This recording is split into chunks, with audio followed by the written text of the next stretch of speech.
Hi everyone, welcome back to another video. And if you are new to my YouTube channel, welcome. In today's video I'm gonna show you how to draw this reference photo, and I'm gonna show you exactly how I personally like to draw the proportions of the head using, of course, the Loomis method. But I'm not gonna use like a full step-by-step process. I'm just going to be using a more intuitive approach, meaning I'm not going to be more technical as usual. I'm just gonna skip some steps and show you exactly how you can do that and how you can save time. So yeah, that's what we're gonna do. Please, before we get started, make sure you hit the like button and subscribe if you have not done so. Yeah, let's get started.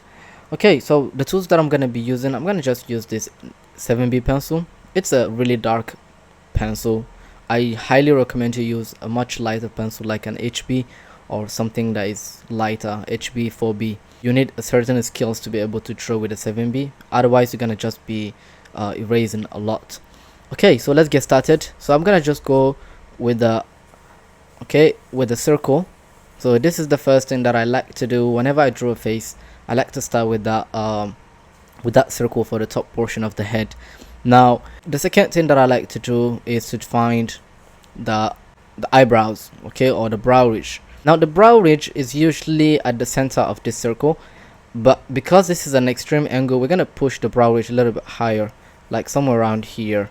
Now the next thing that I like to do is to locate the center line of the face, but I'm not gonna do that right now. I'm just gonna go ahead and draw the eyebrows. Just place, you know, some really quick shape for the eyebrows. Now I know that the center line of the face is gonna divide the eyebrows into two, and now I'm just gonna go ahead and draw a circle somewhere here just to represent, you know, the nose.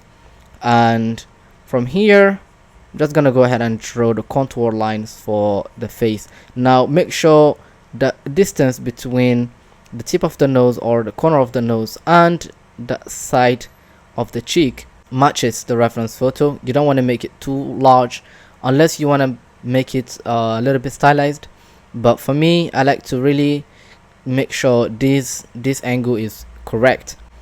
Alright, let's just go ahead and draw the contour lines. Now drawing the overall shapes is very important. You don't want to start with the details right away, because you want to have the overall feeling of the drawing before you jump into the details. So my approach is always start with the general and finish with the specific details. Okay, so now I'm just gonna go ahead and find the contour lines, the overall shape of the head, okay, and looking at those basic shapes and finding those lines to match the reference photo. I'm not trying to copy exactly what I see on the screen. I'm just trying to draw something that looks a little bit like it while keeping the same energy or the same likeness. So you don't necessarily have to draw exactly what you see on the reference photo, even though at the beginning you really have to develop that hand-eye coordination to be able to then be more flexible once you get more comfortable with the approach. Okay, so now I'm drawing the ear. I'm just playing some really quick and loose lines for the ear. Let me push the back a little bit longer. Okay, maybe like this. This angle is really tricky, so you have to pay close attention to the subtlety on those contour lines, like the neck, okay, the chin. Okay, look how protruded the chin is. Look at this gap here, this distance here from the neck to the chin, to the corner of the chin, and how tilted this line is.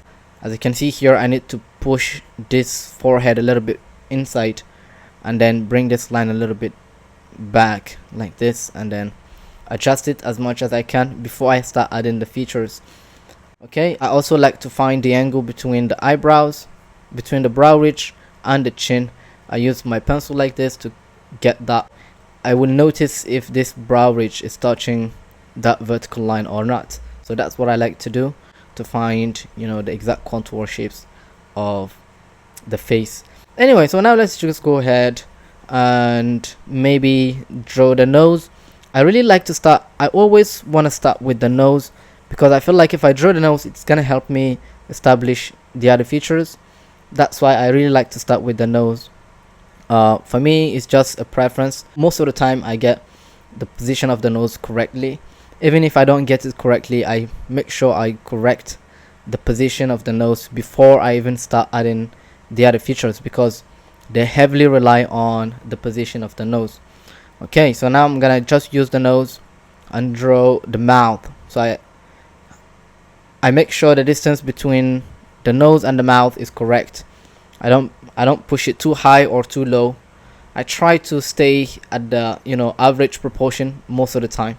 Now the mouth does not sit on a flat surface. It's actually round, okay, and it follows that round shape of the cylindrical shape of the face. When you study the anatomy, you're gonna know what I'm talking about. Okay, now the mouth here, the corner of the mouth is gonna be maybe somewhere here, and then you can see that the top lip is wrapping around the mouth, okay, the shape of the mouth. And look at this line, how it's coming inside like this. So I will have to adjust that later on. For now, don't focus too much on the details. Now for the bottom lip, I like to just draw one single line like this, and that is it. Okay, now for the nose here, let's draw, and then I'm gonna come here, I'm gonna draw the far side eye.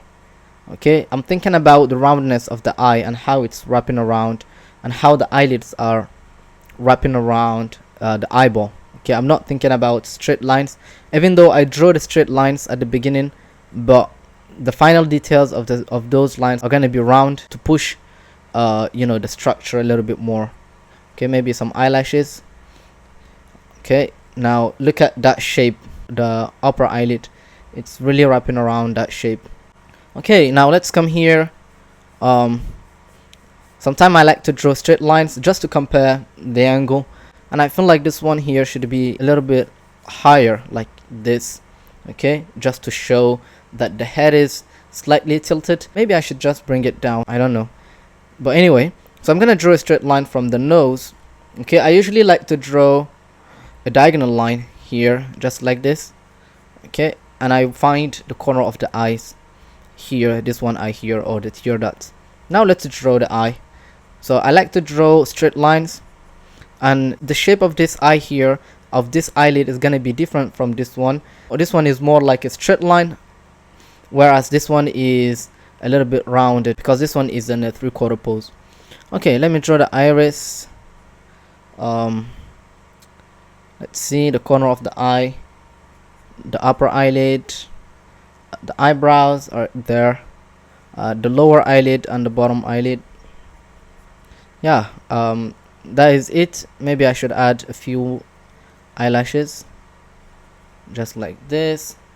Okay, now the challenge is here on the forehead, so I have to erase. I don't really like to erase a lot, but yeah, let's erase, and I'm gonna sharpen my pencil. So this is a dynamic angle, so you have to think about that subtlety of the shape of the forms. There is so much subtlety, and one of the best ways to show the subtleties is to draw straight lines.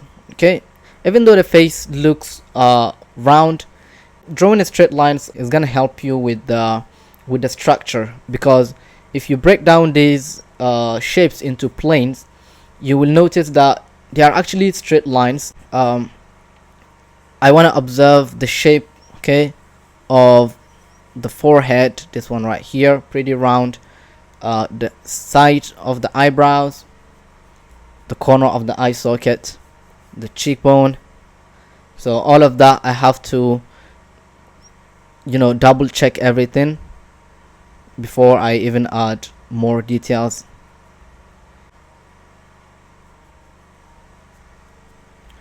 Alright, so I'm just gonna throw some shading just to show the hair. I'm not really a fan of this type of hair. I have issues drawing this type of hair, but let's draw it anyway.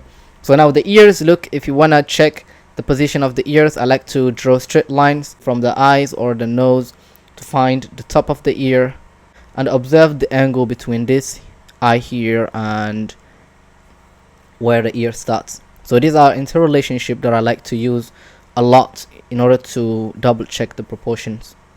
Now for the bottom of the ear, I like to use either the mouth or the nose If the ear is below the nose line, it means that the head is either tilted or the angle or the position of the camera is different from a front view. And whenever you see a change in the position of the ear, it means that something has changed, so you have to pay close attention to that. Okay, so I'm just gonna draw the earring, really quick shape, maybe like this, the neck, and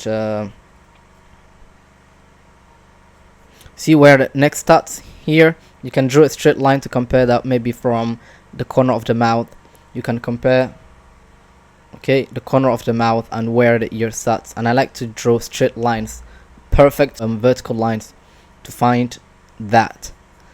That is one of the best ways you can check your proportions. And as I said, you don't have to be very technical with your approach, but you just need to be mindful of, you know, the placement of the features. Okay, so let me make this forehead smaller because I feel like I made it too big. Yeah. So now I can just come back to the drawing and start adding the subtlety and make the drawing look a little bit more interesting by adding some line weights to the features. What I mean by line weights, in varying the lines between thick lines versus thin lines, darker lines, and stuff like that. Like for example here, okay, the corner of the nose, the nostrils, I'm gonna make them pretty dark. Now somewhere here it's gonna be, okay, light. Some lines are gonna be much visible or much darker than other lines. Like here inside of the mouth is gonna be pretty dark. Here as well, the corner of the mouth, that's here. Now I can add the plane if I want, so let's add the planes of the lips. So I'm dividing the top plane from the bottom plane, and then I'm adding the front plane and the side planes. So sometimes drawing these planes, if you don't know how to draw them correctly, they might, you know, distort the structure. But the more you draw them, the more you learn about the planes and how you can simplify those planes to make your drawing look more aesthetic or convincing or more 3D. Alright, so I'm done with this. Let's come here. Let me add the front plane or the top plane from the bottom. So I'm gonna separate those two planes. So I'm gonna make this line really dark just to show the depth. Okay, let's add the eyelashes just like this. The corner of the iris, of the eye here, pretty dark. Okay, let's come here. We draw the keystone shape, okay, which is this shape here, the corner of the eye socket. So we have two planes here. We have side planes, okay, and the top plane or front plane of the eye socket. So we have two side planes, 1, 2, and the front plane of the eye socket, like this. So I'm gonna add the eyebrows. So her eyebrows are not that visible, so let's keep it simple. Okay, now the hair, I'm not gonna shade. This is just to show you how I like to draw really quick and simplify the Loomis method and get the structure of the head. So this is really time saving, but you might try this and feel overwhelmed by the difficulty. That's why you have to start from the basics. You need to know the technical aspect of this Loomis method or the drawing in general before you learn how to simplify and save a lot of time drawing the head. As you can see here, her face is tilted on my drawing. It's tilted downward, like it's twisted a little bit or is leaning towards us, whereas on the reference photo it's actually the opposite. This one eye here like sits way higher than this one, which is really fine. As long as the drawing looks okay, you don't really have to be copying exactly what you see. Okay, so let me erase some lines, and the drawing is pretty done at this stage. Okay, that is the end of the video. I hope you liked it. I hope you enjoyed watching this, and I hope you've gained some value from this video. If you did so, please like this video at least and share it to your friends. They might find it interesting. Also, if you want to join my Patreon, it's $5 a month. I invite you to my Patreon. I upload 1 hour video demos every single week. I show you how to draw a portrait from start to finish. So yeah, join me on Patreon, or if you just want to buy me a coffee, check me out there. I really appreciate. Thanks guys. See you in the next video. Bye.